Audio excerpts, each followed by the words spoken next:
ऐसे समय में जब खेती को लेकर तरह तरह की भ्रांतियां हैं और लोगों को लगता है कि ये बहुत मुनाफे का सौदा नहीं है, खास तौर से छोटे और सीमांत किसानों के सामने कृषि आय की समस्या है, तो चंदन कई उम्मीद जगाता है। ये एक तरह से आपका जीवन बीमा है जो 15 साल बाद मैच्योर होगा और फिर भरपूर लाभ देगा। बस प्रीमियम के तौर पर आपको पौधों की देखभाल करनी है।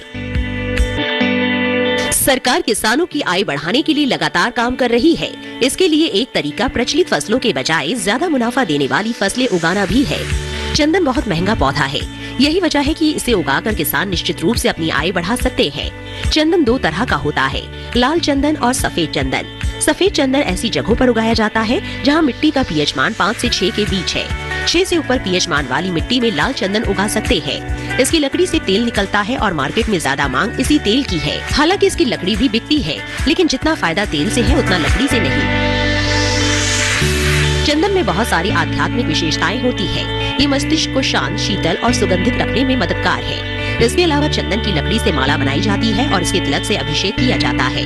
धार्मिक मान्यता है कि इसके तिलक से लक्ष्मी की कृपा बनी रहती है। पौराणिक कथाओं में भी चंदन का उल्लेख मिलता है। रामायण और महाभारत के प्रसंगों में चंदन का तिलक लगाकर ही राज्याभिषेक किया जाता था। सरकार भी चंदन की खेती को बढ़ावा दे रही है, लेकिन 1960-70 के दशक में ऐसा नहीं था। तब सरकार ने चंदन की कटाई और बिक्री दोनों पर रोक लगा दी थी। वजह थी इसकी अवैध तस्करी और अवैध कटाव। यहाँ तक कि इसकी खेती करने पर भी प्रतिबंध लगा दिया गया। इसके पीछे मंशा ये थी ताकि कोई शख्स खेती के बहाने चंदन को ना काट सके। 1970 और 2000 के बीच में ऑस्ट्रेलिया ने अपने बहुत सा क्षेत्रफल जो है चंदन के अधीन जो है कन्वर्ट कर दिया, जिससे 15-20 साल बाद 2000 के आसपास जो है ऑस्ट्रेलिया ने पूरी दुनिया पे चंदन के जो उसके प्रोडक्ट थे पूरी जो है दुनिया में बिकने लग गए। और जो भारत जो पहले चंदन को जो है एक्सपोर्ट करता था, वो भी अब ऑस्ट्रेलिया से चंदन खरीदने लगा। जब भारत सरकार को ये बात रियलाइज़ हुई कि भाई भारत का जो चंदन है ऑस्ट्रेलिया जो बेच रहा है और भारत इसको खरीद रहा है, उसको देखते हुए 2001 में भारत सरकार ने चंदन की खेती फिर कानूनी रूप से वैध कर दी और ये कह दिया कि भाई सभी किसान जो है चंदन को लगा सकते हैं और इसको बेच भी सकते हैं। उसके बाद बहुत सारे किसान जो है चंदन की खेती की तरफ प्रोत्साहित हुए और धीरे धीरे भारतवर्ष में बहुत क्षेत्रफल चंदन की खेती के अधीन आ रहा है और बहुत से किसान जो हैं इस खेती में काफ़ी अपना रुझान दिखा रहे हैं। प्रतिबंध हटने का मतलब था कि चंदन की खेती को अब कानूनी मान्यता फिर से मिल गई थी, यानी अब कोई भी किसान बिना डरे और बिना रोक टोक इसकी खेती कर सकता था और इसे बेच भी सकता था। सरकार के इस फैसले को किसानों ने हाथों हाथ लिया। खेत फिर से चंदन की खुशबू से लहलहाने लगे और चंदन के इच्छुक किसानों के घरों में खुशियां दौड़ने लगी। सरकारी कोशिशों और किसानों की मेहनत रंग ला रही है। चंदन का रकबा धीरे धीरे बढ़ने लगा है, लेकिन एक समस्या अभी भी थी, चंदन की चोरी की। तस्करों ने अब किसानों के खेतों को निशाना बनाना शुरू कर दिया था। दूसरी ओर किसान भी हार मानने वाले नहीं थे। उन्होंने इसकी बहुत जबरदस्त काट ढूंढ निकाली। किसान जो अपने खेतों में चारों तरफ तार की बाड़ लगा सकते हैं, उससे अपने पौधों का बचाव भी कर सकते हैं। और जो आजकल एक जो है नई तकनीकी आई है, आधुनिक तकनीकी है, जिसमें किसान जो है चंदन में GPS चिप लगा देते हैं। GPS चिप लगाने से क्या होता है कि चंदन की जो है चोरी की जो समस्या है बहुत हद तक कम हो जाती है। यदि कोई चंदन को चोरी भी कर लेता है तो वो पता लगा सकता है कि भाई उसका चंदन का पेड़ चोरी हुआ है और कहाँ पे है, तो GPS लगाने का ये भी फायदा है। एक GPS चिप की कीमत 1000 से 1500 रुपए के बीच होती है और इसे पेड़ के तने में आसानी से लगाया जा सकता है। चिप को भारी भरकम उपकरणों की जरूरत नहीं है, एक अकेली चिप ही काफी है। बस आपको तने में छेद करके उसमें इसे फंसाना है। GPS चिप का कनेक्शन आपके मोबाइल फोन या फिर कंप्यूटर से होगा। इस तरह आप आसानी से अपने पेड़ों की रखवाली और निगरानी कर सकते हैं। चंदन के बारे में एक धारणा ये है कि इस पर सांप लिपटे रहते हैं। ये धारणा बिल्कुल गलत है। सांप को चंदन से कोई लेना देना नहीं है। वे खेत में चूहे या फिर मेंढक खाने के लिए आते हैं। किसानों को चाहिए कि चूहों और मेंढकों को खेतों से दूर रखें। हर पौधा बढ़वार के लिए अपना भोजन खुद बनाता है, लेकिन सफेद चंदन को ये काम आता ही नहीं। यही वजह है कि इसे अपने भोजन और पानी के लिए दूसरे पौधों पर निर्भर रहना पड़ता है। इस दूसरे पौधे को होस्ट प्लांट या मेजबान पौधा कहते हैं। मेजबान पौधे की जड़ें चंदन की जड़ों में जा मिलती है और उसकी पोषण जरूरतों को पूरा करती है। यही वजह है कि चंदन को बहुत ज्यादा खाद की जरूरत नहीं होती है। पानी और पोषक तत्व ये अपने होस्ट प्लांट से लेता है। मेजबान पौधा जितना अच्छा होगा, चंदन का स्वास्थ्य भी उतना ही अच्छा होगा। और किसान भाइयों, चंदन एक परजीवी पौधा है जो अकेले नहीं चल सकता। इसको लगाने के लिए साथ में इसको एक होस्ट प्लांट चाहिए होता है। जैसे कैजुरीना है, हमने चंदन के साथ लगाया है। शुरू में 2-3 साल इसको चलाने के लिए ये लाल मेहंदी है, इसके साथ में रखनी पड़ती है। 3-4 साल बाद जो है इसको पेड़ के ऊपर निर्भर रहता है, इसलिए पेड़ लगाना पड़ता है। बेहतर उपज के लिए बेहतर बीज की जरूरत होगी। अगर अच्छा बीज चाहिए तो बेंगलुरु या फिर केरल का रुख करना पड़ेगा। अगर आप वहां नहीं जा सकते तो आसपास के किसी किसान से जिनके पास हरे भरे और अच्छे पौधे हो खरीदार लगा सकते हैं। किसान भाई चंदन के पौधे किसी भी नज़दीकी नर्सरी से ले सकते हैं या किसी भी सरकारी संस्थान से ले सकते हैं। जहाँ पे भी किसान को ये बात का ध्यान रखना है कि पौधा स्वस्थ होना चाहिए और कम से कम 1 से 1.5 फीट का होना चाहिए, हरा भरा होना चाहिए, उनको वो लगा सकते हैं। चंदन में ज्यादा कीट नहीं लगते। कभी कभी इसमें दीमक लगने की समस्या आती है, उसे आसानी से दवाइयों के जरिए खत्म किया जा सकता है। हाँ, मेजबान पौधे को जरूर निगरानी की जरूरत पड़ती है क्योंकि उसमें कीट लगते हैं। अगर ये पौधा बीमार हो गया तो चंदन की फसल को नुकसान होगा। इसको लगाने के लिए साथ में दूसरा पेड़ चाहिए होता है, तो इसको साथ में लगाने के लिए जैसे शीशम है, नीम है, सरू है इत्यादि चंदन के साथ लगा सकते हैं। पहले जैसे मेजबान का पौधा है, जैसे सरू का पौधा लगेगा, फिर चंदन का पौधा लगेगा, फिर सरू का पौधा लगेगा। इस तरह से जो भी मेजबान पौधे हैं वो लगा सकते हैं चंदन के साथ। और चंदन और मेजबान पौधे के बीच की दूरी कम से कम 3 से 4 फुट की होनी चाहिए और एक से दूसरे लाइन के बीच की दूरी कम से कम 10 से 15 फीट के बीच में होनी चाहिए। चंदन के साथ किसान मेजबान पौधे के तौर पर फलदार वृक्ष भी लगा सकते हैं और इमारती लकड़ी के भी। इससे डबल फायदा होगा, किसान को फल भी मिल जाएंगे और 15 साल बाद चंदन की लकड़ी भी मिलनी शुरू हो जाएगी। इसके अलावा चंदन के बीच खाली बची जगह में अरहर, तिलहन और चारा फसलों की खेती कर सकते हैं। बस ये फसल मिट्टी में ज्यादा हस्तक्षेप करने वाली नहीं होनी चाहिए, यानी चंदन की जड़ों को इन अतिरिक्त फसलों से बचाना है। चंदन को लगाने के लिए जो आपका ये बरसात का मौसम है, जुलाई वाला मौसम बहुत अच्छा है। और गर्मी में पौधा किसान को लगाने से बचना चाहिए ताकि उसमें पौधे के मरने के चांस रहते हैं, इसलिए बरसात में पौधा लगाएं। और चंदन को लगाने के लिए हमें 45 × 45 × 45 सेंटीमीटर का गड्ढा करना पड़ेगा। गड्ढे में मिट्टी, थोड़ी सी मिट्टी, उसमें थोड़ी सी रेत और अच्छी थोड़ी सी खाद मिला के गड्ढे में डालना है और पौधा लगा के उसके साथ में मिक्स करना है अच्छी तरह से। उसके बाद पौधा लग जाएगा उसके साथ में। खेती के नाम पर कोई चंदन ना काट सके, इसके लिए सरकार ने एक नियम बनाया है। किसी भी किसान को अपनी फसल को काटने से पहले वन विभाग की अनुमति लेनी होगी। सरकार चूंकि चंदन को प्रोत्साहित कर रही है, इसलिए इसकी खेती पर सब्सिडी का भी प्रावधान है। सब्सिडी के लिए नाबार्ड से संपर्क किया जा सकता है। वैसे अलग अलग राज्यों में अनुदान अलग अलग है और सब्सिडी देने का भी। गुजरात सरकार 50% की सब्सिडी दे रही है, पंजाब सरकार भी 50% की सब्सिडी उपलब्ध करा रही है। चंदन को लगाने के लिए सरकार लगभग 50% सब्सिडी दे देती है किसानों को, लेकिन कुछ राज्यों में अच्छी नीति है, जैसे दक्षिण भारत में, वहाँ पे सरकार चंदन को लगाने के लिए बहुत प्रोत्साहित करती है और सब्सिडी भी देती है। उत्तर भारत में अभी तक पंजाब में सरकार जो है किसानों को सब्सिडी दे रही है चंदन को लगाने के लिए। इसी तरह चंदन की बुआई और कटाई नीति भी हर राज्य में अलग अलग है। कई राज्यों में इसकी खेती के लिए और कटाई के लिए पंजीकरण की जरूरत पड़ती है। देखिए, जहाँ तक चंदन के पंजीकरण की बात है तो इसकी भी नीति हर राज्य में अलग अलग है। कुछ राज्यों में जो है चंदन लगाने के लिए सरकार की परमिशन लेनी पड़ती है और उसको काटने के लिए भी सरकार की परमिशन लेनी पड़ती है। लेकिन अभी तक दक्षिण भारत में इसकी एक नीति अच्छी बनी है, जहाँ पे जो है किसान, जैसे कर्नाटका में है, जहाँ पे वन विभाग जो है चंदन को खरीद के जो बेचता है और उसका जो भी मुनाफा होता है किसान को दे देता है। तो बाकी जो भारत के बाकी प्रदेश हैं, अभी तक उसमें इसकी जो बेचने की है और लगाने की कोई भी क्लियर कट जो है अभी नीति नहीं है। लेकिन इस पे लगाने पे कोई भी प्रतिबंध नहीं है, किसान लगा सकते हैं। किसान को इस बात का ध्यान रखना है कि जब भी किसान चंदन के पौधे काटेगा, उसको अपने वन विभाग को पहले सूचना देनी पड़ेगी। उनकी जैसे ही उनको परमिशन मिल जाएगी तो किसान जो है चंदन के पौधे काट कर बेच सकता है। चंदन की लकड़ी तैयार होने में 12 साल से लेकर 15 साल तक का समय ले सकती है। कई बार अभी साल तक का भी समय ले सकती है। वैज्ञानिकों का कहना है कि औसतन 15 साल में इसकी लकड़ी बिक्री के लायक तैयार हो जाती है। अभी के समय की बात करें तो एक पेड़ 70,000 से लेकर 2 लाख तक की कमाई किसानों को दे सकते हैं। दाम इस बात पर निर्भर करता है कि जो लकड़ी है उसमें तेल की मात्रा कितनी है। जब भेजने जाएंगे तो पहले चंदन में तेल की मात्रा होनी भी चाहिए और उसके बाद उसका मूल्य तय होगा। 1 एकड़ पर आमतौर पर 400 से 450 पौधा लगा सकते हैं। अगर एक्सपोर्ट का रेट आप काउंट करो तो 30,000 रुपए किलो का रेट है और आज के भी टाइम में हर पौधे की जो कॉस्टिंग है वो 2 लाख प्लस है। तो एवरेज हर किसान मान के चले कि हर पौधा 2 लाख से 8 लाख के बीच में बिकेगा।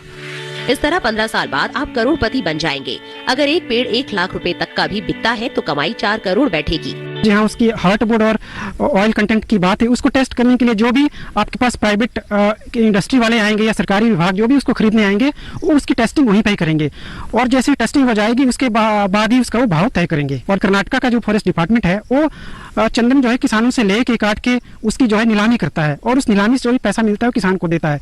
बाकी राज्यों में इस तरह की नीति नहीं है।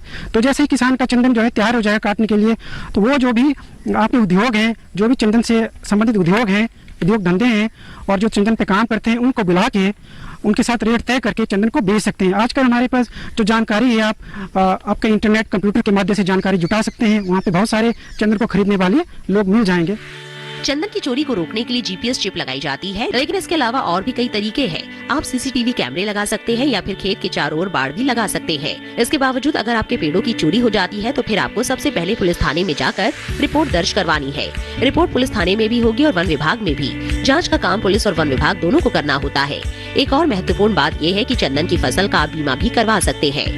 देखिए, चंदन पे अभी जो हमारे वानिकी वृक्ष जितने भी है, चाहे चंदन है कोई और है, उस पे अभी इंश्योरेंस जो है, लेकिन उसका इतना ज़्यादा अभी लोगों में अवेयरनेस नहीं है। प्राइवेट कंपनी इंश्योरेंस भी देती हैं, तो इन चंदन की इंश्योरेंस भी करवा सकते हैं। नए किसान कृषि स्टार्टअप और उद्यम के तौर पर चंदन की खेती कर सकते हैं। अगर आप नए किसान हैं तो खेती शुरू करने से पहले प्रशिक्षण जरूर लें, वरना आप मात खा जाएंगे। प्रशिक्षण किसी सरकारी संस्था से भी लिया जा सकता है और आसपास के किसान से भी। प्रशिक्षण के बाद आधा एकड़ या 1 एकड़ से शुरुआत की जा सकती है।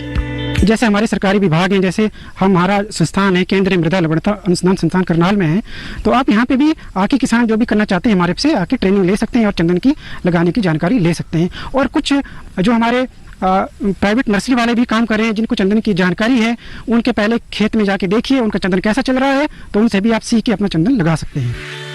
15 साल बाद जब आप इसको बेचेंगे तो खरीदार हर पौधे में ड्रिल करके देखेगा कि कितनी हाईवुड है। गुजरात के आसपास बसे इलाकों में 10 से 12 किलो हाईवुड आती है। हरियाणा, पंजाब, उत्तर प्रदेश जैसे उत्तरी राज्यों में 17 से 18 किलो की हाईवुड निकलती है, जबकि दक्षिण में करीब 15 किलो। लाल चंदन पकने में 20 से 25 साल का समय लेता है, इसलिए सफेद चंदन के मुकाबले ये कहीं ज्यादा मुनाफे वाला साबित होता है। चंदन वाले का कहना है कि चंदन दुनिया का सबसे महंगा पौधा है, लेकिन खेती करना बहुत ही आसान है। वो कहते हैं कि आप चाहे लाल चंदन उगाएं या सफेद, बागवानी विभाग से मिट्टी की जांच जरूर करवा लें। अगर आपकी मिट्टी का पीएच सफेद चंदन के लिए उपयुक्त है, तभी इसकी खेती शुरू करें। सफेद चंदन के साथ जो मेजबान पौधा लगाना होता है, चंदन से उसकी दूरी 5 से 6 फुट रहेगी। 8 से 10 महीने बाद मेजबान पौधे की जड़ चंदन की जड़ से मिल जाएंगी और उसको भोजन देना शुरू कर देंगी। इसके बाद चंदन बढ़ना शुरू हो जाएगा। चंदन वाला ने अपना कारोबार काफी फैला लिया है। उन्होंने जम्मू कश्मीर, हिमाचल प्रदेश, उत्तराखंड, उत्तर प्रदेश यानी पूरे उत्तर भारत में जगह जगह चंदन के पौधे लगा रखे हैं। चंदन उगाने के लिए आपको एक बेड बनाना है। 1/3 हिस्सा मिट्टी का, 1/3 हिस्सा रेत का, 1/3 हिस्सा इसमें आपको वर्मी कंपोस्ट डालना है। इन तीनों के मिश्रण से आप उसमें अपने बीज डालोगे और 45 दिन से 2 महीने, मतलब 1.5 महीने से 2 महीने तक उसके अंदर आपको नए नए चंदन के पौधे उगने शुरू हो जाएंगे।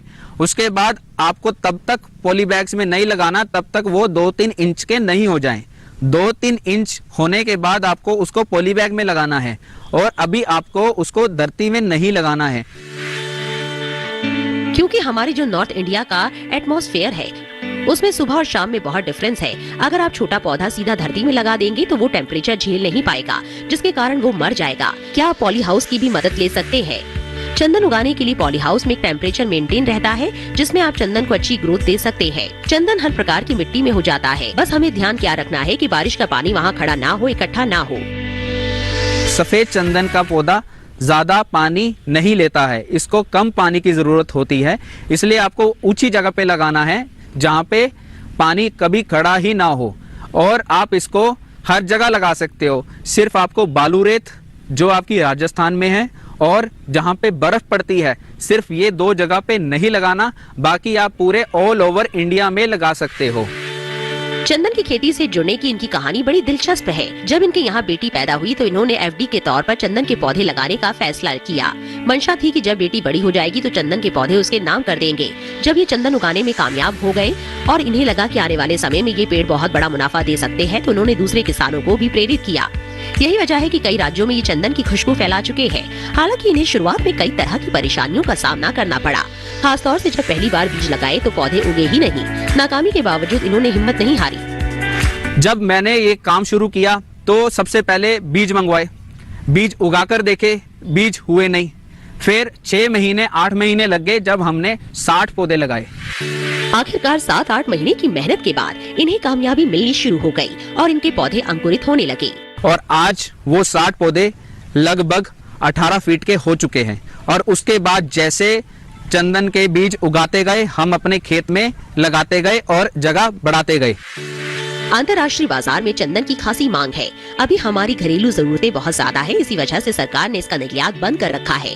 उम्मीद है कि 2027-28 में निर्यात से रोक हट जाएगी। फिलहाल चंदन बेचने के लिए आपको या तो प्राइवेट खरीदार से संपर्क करना होगा या फिर DFO और DSO दफ्तर जाकर संपर्क कर सकते हैं। वहाँ पर पहले आपको लिखित में देना पड़ेगा कि आपके खेत में चंदन के इतने पौधे हैं और आप इनको बेचना चाहते हैं, और DFO और DSO बिक्री में आपकी मदद करेंगे। चंदन की लकड़ी बहुत ही खुशबू देती है, तो जितने भी परफ्यूम बनते हैं वो सारे चंदन के बनते हैं। इसके अलावा हमारे आयुर्वेदिक में भी बहुत सी दवाइयां हैं जो सिर्फ चंदन के बनती है। जब आप चंदन रेगुलर इनटेक करते हैं तो आपके शरीर में कम बीमारियां लगती हैं, और जैसे कि कैंसर हो गया, इसमें भी बहुत लाभकारी है आपका चंदन। इससे आप अपनी ग्रीन टी भी बना सकते हैं। पुराने टाइम के लोग जो बड़े बुजुर्ग थे वो अपनी चंदन का जो तेल है वो ऑब्जर्व करते थे ताकि उनका बुढ़ापा जल्दी ना आ सके, उनका बुढ़ापा वहीं रुक जाए। एक बात का ध्यान रखना बहुत जरूरी है, मेजबान प्लांट के तौर पर कभी भी खट्टे फलों के पौधे ना लगाएं। इन पौधों में इतनी ताकत नहीं होती कि अपने फल भी बना ले और चंदन को पोषण भी दे सके। अगर आप ये पौधे लगाएंगे तो 3-4 साल बाद ये मर जाएंगे और फिर चंदन के लिए कोई मेजबान नहीं होगा। चंदन का पौधा रोपने के लिए सबसे पहले आपको खाद डालना पड़ेगा। हर पौधे के नीचे लगभग 4 से 5 किलो वर्मी कंपोस्ट की जरूरत होती है।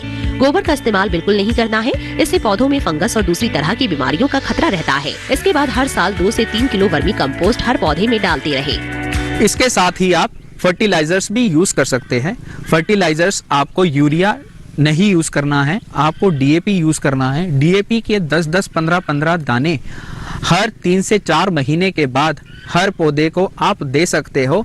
इसमें आपके पौधे की ज्यादा अच्छी ग्रोथ होगी। ऐसे समय में जब खेती को लेकर तरह तरह की भ्रांतियां हैं और लोगों को लगता है कि ये बहुत मुनाफे का सौदा नहीं है, खास तौर से छोटे और सीमांत किसानों के सामने कृषि आय की समस्या है, तो चंदन कई उम्मीद जगाता है। ये